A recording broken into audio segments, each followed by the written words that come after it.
Okay, so this is my new ferret enclosure for the Suffolk Pest Control Company.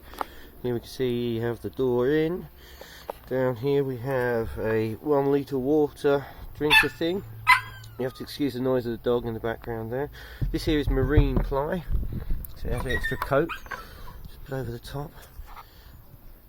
And the green stuff you can see growing there is actually corn. This used to be a chicken pen before we moved it around. That's all corn which has grown up. Each one of these boards here is 8 foot by 4. It's just simple marine ply, 1.2 mil. Not mil, 1.2 centimeters, 12 mil.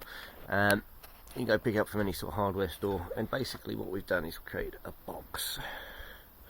Now the good thing about ferrets is they're terrible climbers. Let me just open the door there so you can see. All you have to do is step over, and that's high enough that the ferrets can't jump out, but I can step over and in. Just pull that. Okay, lock that shut. You can see the ferrets like to do their droppings in the corners. They have had a few goes trying to dig their way out, but as you can see here, what we've got is chicken netting, and that goes under the entire floor and around the base of the trees there, so they can't get out. It's quite safe. Here we go, in this box here are the girls who live here very happily. Come on out, girls. Come on out.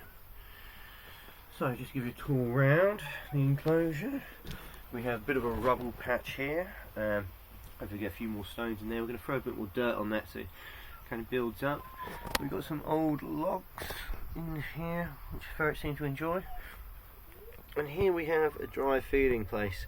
Somewhere we can throw the biscuits in, you see, just regular ferret food when we haven't got rabbits for them. And yes, it just stays dry. You see, it's pretty. There you go. Over here we have ferret towers, basically some paving slabs with various bricks kind of put on to give them little kind of shelters where they run in and out of. Again, it's just some extra dry space for them when it's wet. They don't seem to mind the rain too much, do you? Okay. So yeah, that's the ferret enclosure.